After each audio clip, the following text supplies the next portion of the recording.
There was a time when a man's power was measured not by what he revealed, but by what he could hold. His silence was not absence, it was gravity. Today, men spill their inner world across open ground, exposing doubts, wounds, ambitions, and private bonds to eyes that have not earned the right to witness them. This is not honesty, it is leakage of force. An ancient code once governed masculine strength, a law of silence, restraint, and inner command. It is not lost, it is waiting. And if you are listening, you already know it was written for you. The world tells you to expose everything, speak every feeling, display every struggle, announce every plan, confess every weakness to strangers, and call it courage. But a man who exposes everything owns nothing. A vault with no lock is not a vault. It is a ruin. Strength has never been loud. It has always been contained. In ancient orders, silence was not secrecy. It was structure, a way to prevent the inner world from being invaded before it had fully formed. When a man learns what to seal, he learns what to become. Now, the teaching begins. Every man carries a vow that is never spoken aloud, not to the world, not to the crowd, often not even to those closest to him. This vow is older than language. It is the inner oath, the silent contract between a man and the version of himself he has sworn to become. It is the moment he decides in private that his life will no longer be ruled by impulse, comfort, or weakness. This oath is not declared. It is sealed. The modern world pressures men to expose this process, to announce their goals, to publish their struggles, to narrate their transformation as it happens. But steel does not harden in open air. It requires controlled fire, pressure, and enclosure. When a man exposes the formation of his resolve too early, he invites interference, opinions, sympathy, doubt, applause, all distractions, all dilutions of force. The inner oath is fragile in its early stage. It must be protected until it becomes unbreakable. This is the first thing that must never be exposed, the raw construction of your will. A man declaring his intentions before they are embodied is like a fortress built without walls. He seeks validation instead of inevitability. He confuses being seen with being forged. True masculine discipline is built in silence, where no audience exists, where no reward is given, where no comfort arrives. Only there does self-command take root. In ancient orders, initiates were tested not by how loudly they could speak, but by how long they could remain silent under pressure. Because a man who cannot govern his tongue cannot govern his life. Containment is the first proof of mastery. Silence is not secrecy. It is sovereignty. It is the space where identity is carved without interruption. Speak after the deed is done. Reveal after the structure stands. Until then, the oath remains sealed, not hidden out of fear, but protected out of respect for the man you are becoming. A man's mind is territory. Once invaded, it does not return to its original shape. This is why ancient warriors did not expose their thoughts to every passing voice. They understood that the mind is not a marketplace. It is a stronghold, and every stronghold must have gates, walls, and chosen guards. The modern age tears down these walls. It tells men to broadcast their doubts, reveal their emotional wounds, share every internal storm with anyone willing to listen.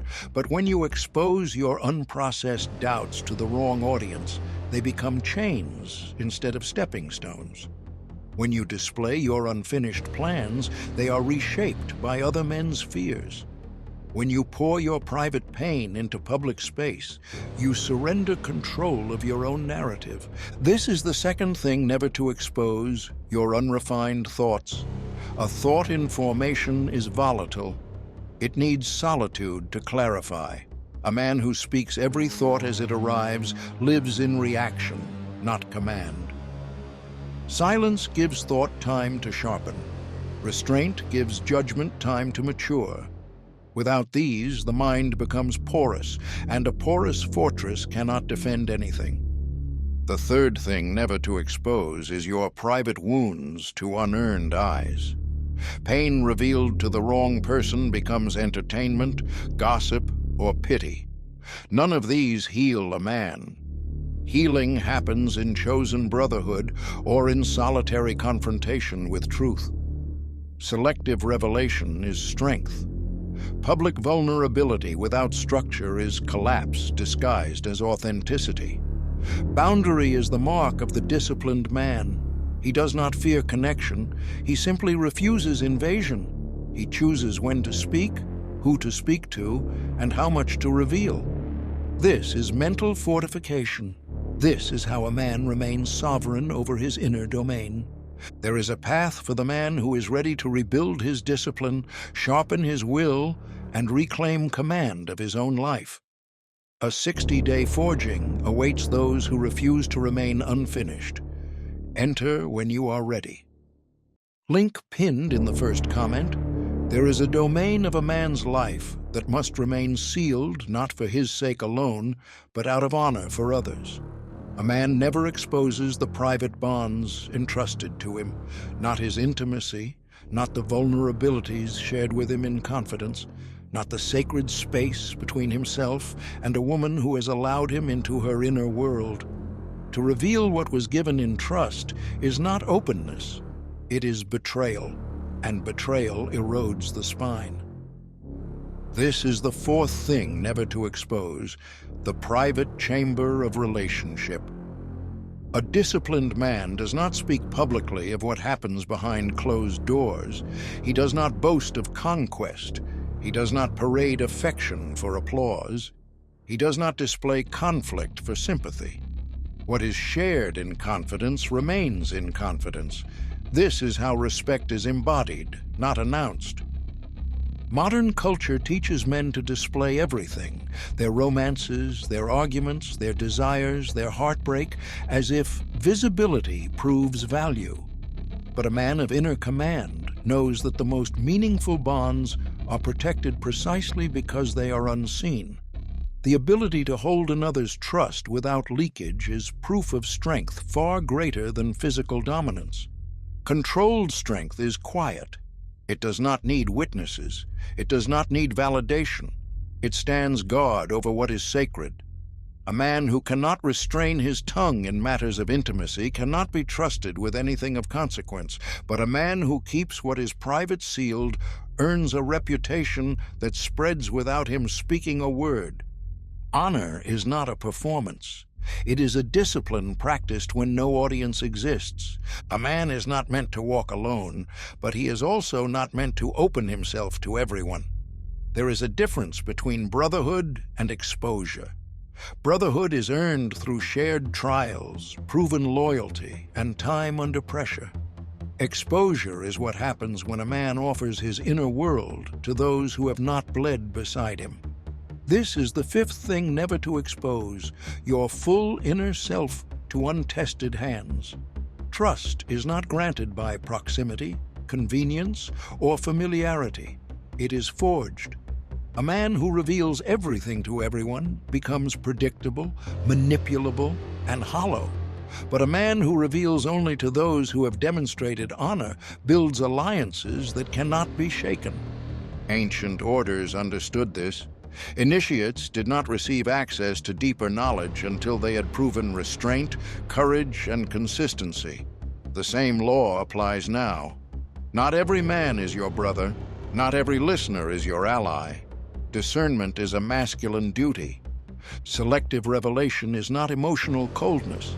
It is strategic integrity. It ensures that when you do speak, your words carry weight.